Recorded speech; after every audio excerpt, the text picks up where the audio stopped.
Okay, good morning po sa inyong lahat. Ito po ang ating channel, Tabsong Viewpoint. So, kahapon po, okay, sinapinal na po yung pagdinig ng TRICOM about dun sa fake news disinformation hearing, no? So, ito nga po, si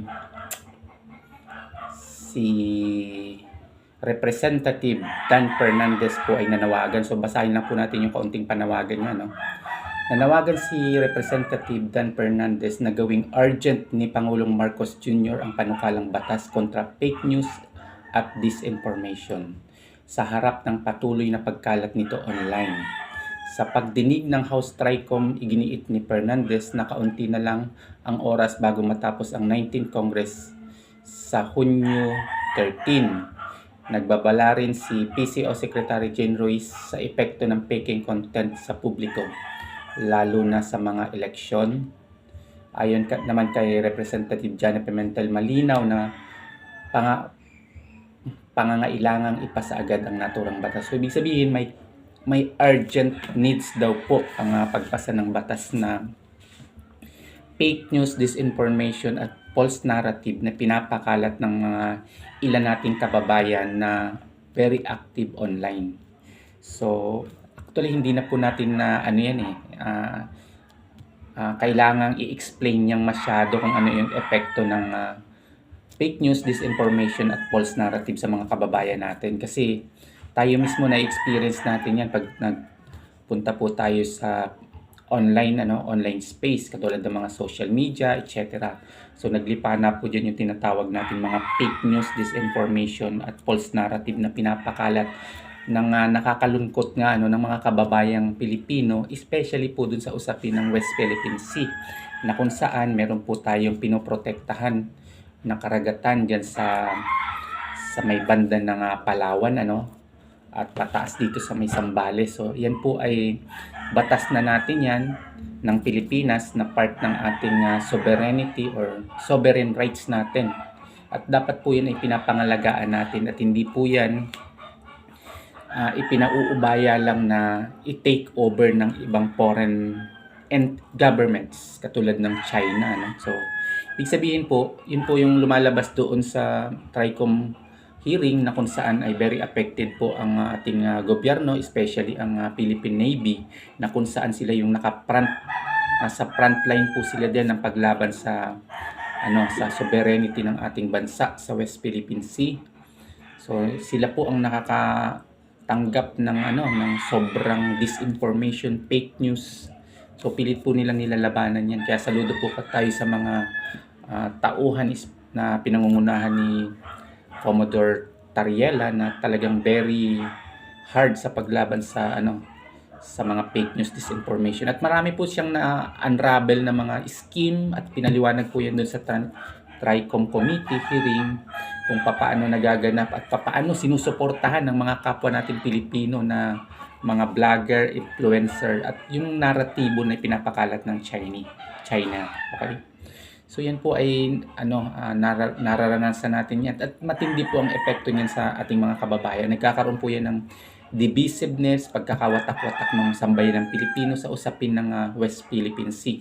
So doon po sa mga hindi po nakakaintindi ng kumakalat na fake news, disinformation at false narrative na pinapakalat ng China diyan sa West Philippine Sea.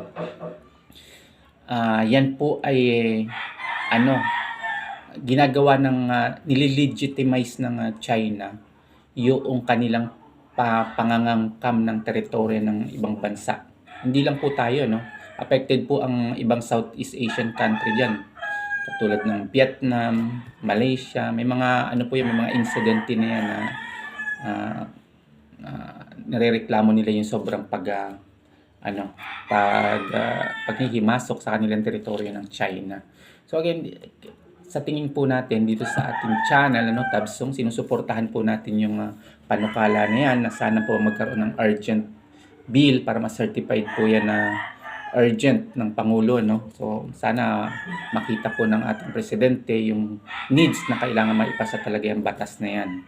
Ang problema lang po niyan is ang ating Senado ngayon po ay na-occupied ng mga pro-Duterte senator na makikita naman po natin na ang Duterte administration ay medyo naglilining sa side ng China.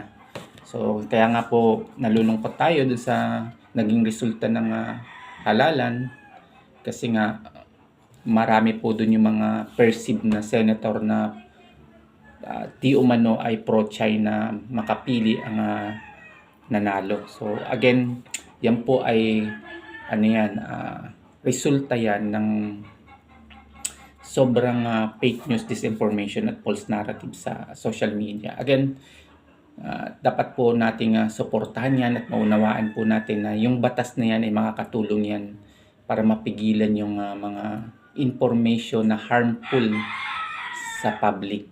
Ibig sabihin, nag-i-induce ng pagkakawatak-watak ng sambayan ng Pilipino. Again, dito po sa ating channel, pinaglalaban po natin dito ay ang pagkakaisa ng sambayan ng Pilipino.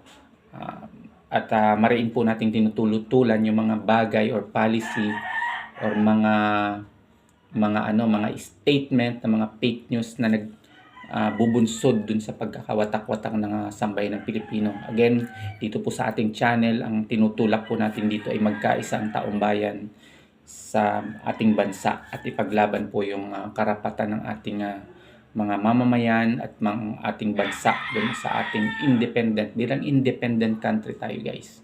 Okay, bukod po dun sa mga foreign interference na yan na talagang laganap ang fake news, disinformation at false narrative, yung iba pong mga mga lokal or yung tinatawag na political personality, yung pong mga fake news, disinformation na yan, nakikinabang po sila diyan. Maaring directly or indirectly. Okay? Kaya po talagang yan pong hindi natin masisiguro kung yan po ay aayunan ng Senado ngayon. Kasi sa tingin po natin, ang Senado ngayon ay in control po yung mga perceived na mga senador na may leaning sa pagiging pro-China makapili. Okay? Yan po yung ating yan po ay allegedly at sa tingin po natin ay may basihan naman yung ganyang allegation at nakikita po natin yan. So again, sa mga kababayan natin, ang panawagan po natin ay suportahan po na maipasa itong batas na to kasi napaka-urgent po talaga nito. Kailangan po mapigilan yung mga nagpapakalat ng mga fake news, disinformation sa ating bansa, especially sa social media na sa tingin natin ay yung mga nakakabasa ay very effective. Tayo nga, pag nakabasa tayo ng mga article na pumapabor sa Chinese narrative, masyado tayo naapektuhan, di ba? Ay ang masaklap po dyan, yung mga taong naniniwala. Okay?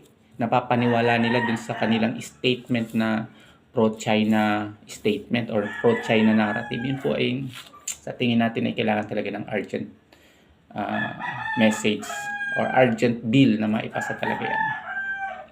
So yun lang po ang ating natin ngayon. So dapat po tayo sumabaybay sa mga kaganapan na yan at masuportahan natin yung mga mambabatas na nagtutulak sa pagpasa ng tinatawag na anti-fake news bill na yan.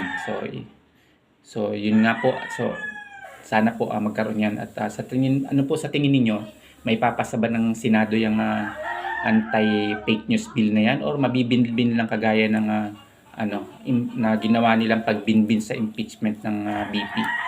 So yan po, aabangan po natin yan at sa tingin natin hindi po dapat naaantala yung mga ganyan na urgent bill na dapat ipasa ng ating mga mambabatas.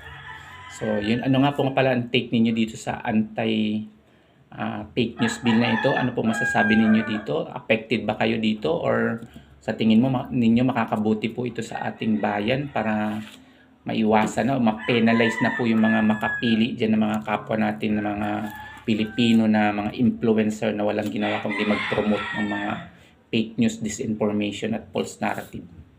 So yun lang po at magandang gabi po sa inyong lahat at syempre magandang umaga at sa inyong lahat yan. Peace po sa